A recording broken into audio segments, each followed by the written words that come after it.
Sejam bem-vindos ao canal Voz do Coração. Hoje, vamos mergulhar numa história que toca um ponto sensível em muitos de nós: a dificuldade de enxergar o que está bem na nossa frente. Recebemos a carta de uma seguidora, uma mulher corajosa que decidiu partilhar a sua dor e o seu aprendizado depois de perceber, talvez tarde demais, que os sinais do fim sempre estiveram ali, silenciosos, mas presentes. A história dela é um espelho, um alerta e, quem sabe, a chave para que outras pessoas não cometam o mesmo erro. Prepara o coração, porque a jornada que vamos fazer agora é profunda e muito real. Ela começa a carta assim: eu sempre acreditei que o amor verdadeiro era uma fortaleza, algo que resistia a absolutamente tudo. A rotina desgastante, o cansaço acumulado no fim do dia, os silêncios que se tornavam cada vez mais longos. Eu tinha essa convicção, quase uma fé cega, de que, se o sentimento existisse, nada poderia realmente acabar. O amor, para mim, era uma força autossuficiente, que se renovava sozinha, sem precisar de muita manutenção. O nome dele era Rafael. E hoje, olhando para trás, percebo que por muito, muito tempo, ele tentou me avisar, mas não da forma que a gente vê nos filmes. Não foi com gritos, discussões acaloradas ou portas batendo. As tentativas dele eram muito mais sutis, muito mais delicadas. Eram pequenos gestos, mudanças quase imperceptíveis, que eu, por conveniência, ou talvez por medo, escolhi ativamente não enxergar. Tudo começou devagar. Ele passou a falar menos sobre o seu dia. As histórias animadas sobre o trabalho foram sendo substituídas por monossílabos. Foi bom, normal, o de sempre. Ele chegava em casa e parecia carregar o peso do mundo nos ombros. Um cansaço que ia além do físico.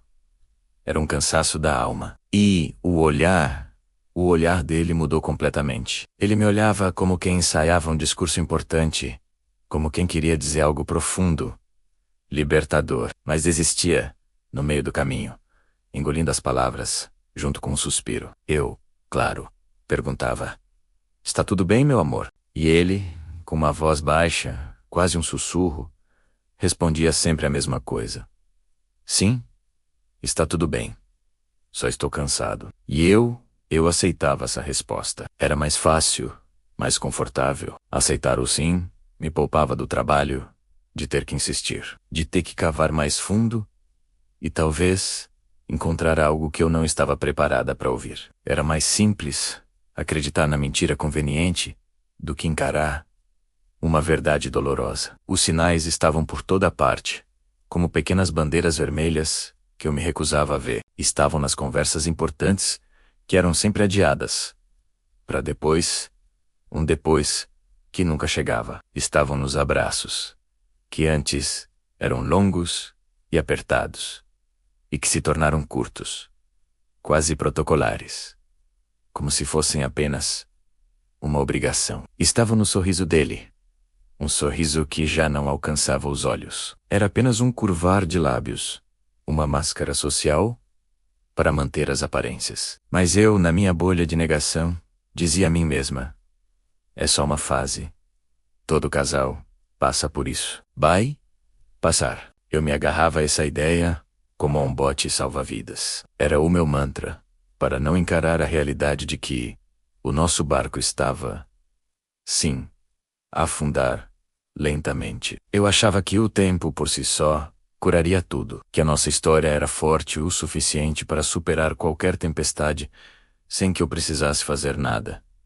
Até que chegou o dia em que a fase não passou, o dia em que a realidade me atingiu como um soco no estômago. Ele sentou-se na minha frente, na nossa sala de estar, e um silêncio pesado, denso, tomou conta do ambiente. E naquele silêncio, eu soube, antes mesmo de ele abrir a boca, antes de qualquer palavra ser dita, o meu coração já tinha entendido tudo. O fim tinha chegado. Eu tentei, ele disse, e a voz dele era um misto de tristeza e resignação. E aquela frase, tão curta, tão simples, caiu como uma tonelada sobre o meu peito. Naquele momento, eu entendi tudo.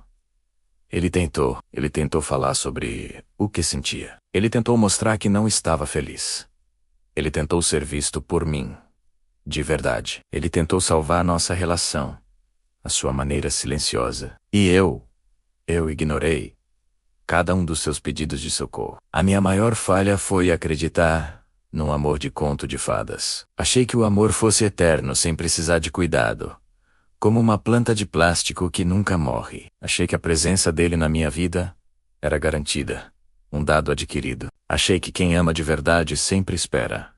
Não importa o quão negligenciado se sinta. Eu subestimei a dor do silêncio dele e superestimei a força do nosso passado. Hoje, a casa continua a mesma. Os móveis estão no mesmo lugar. As fotos nos porta-retratos ainda sorriem para mim.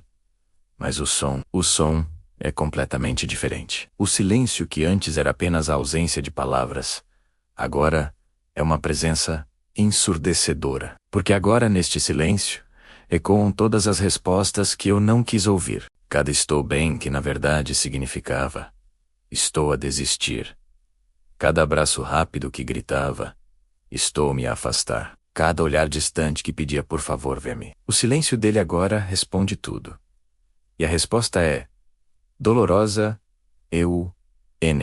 Rubi. Eu estava tão ocupada a assumir que o amor era suficiente, que não percebi que o amor precisa de ser regado, cuidado, ouvido, precisa de atenção aos detalhes, de validação e, acima de tudo, de comunicação. Não basta perguntar se está tudo bem. É preciso criar um espaço seguro para que a verdade possa ser dita, mesmo que ela doa. Se eu pudesse voltar no tempo, faria tudo diferente. Eu não perguntaria apenas se estava tudo bem. Eu sentaria ao lado dele, seguraria sua mão e diria: eu tô aqui para te ouvir, de verdade, sem julgamentos. O que o teu coração precisa de me dizer? Eu ouviria o seu silêncio. Tentaria decifrar os seus olhares. Eu lutaria por nós, não assumindo que tudo se resolveria sozinho. Mas o tempo não volta. E o que me resta é este aprendizado, gravado a fogo na minha alma. A maior prova de amor não é resistir, mas sim cuidar, para que não seja preciso resistir. É prestar atenção.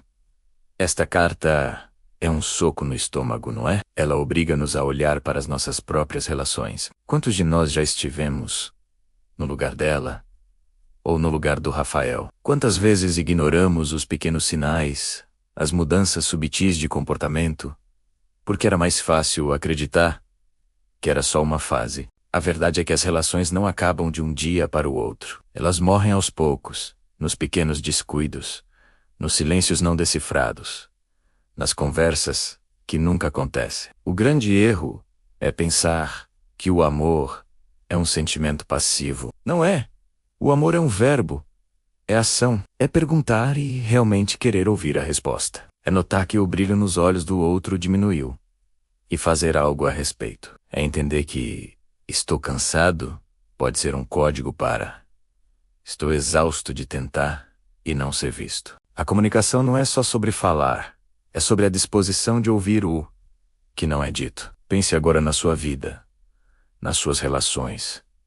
Será que você tem estado atento? Será que tem validado os sentimentos de quem está ao seu lado? Ou será que, por conveniência, também tem aceitado ou está tudo bem como resposta, sem questionar? Esta história não é para nos sentirmos culpados, mas sim para nos despertar, para que a gente entenda a importância de cuidar hoje, de regar hoje, de ouvir hoje, porque o depois pode ser tarde demais. E você? Já ignorou sinais, achando que ainda havia tempo? Pensa nisso. Qual foi aquele sinal sutil que você só entendeu quando já era tarde? Deixe o seu comentário aqui embaixo. Vamos criar uma corrente de partilha e aprendizado. Qual foi o sinal que você só entendeu depois? A sua experiência pode ser o alerta que outra pessoa precisa de ouvir hoje. Se esta história te tocou de alguma forma, se te fez refletir, curta este vídeo e compartilhe com alguém que precise ouvir esta mensagem. E claro, se inscreva no canal Voz do Coração para mais histórias como esta. Às vezes, ouvir a dor do outro é o primeiro passo para curar a nossa. Obrigado por estarem aqui. A gente se vê no próximo vídeo.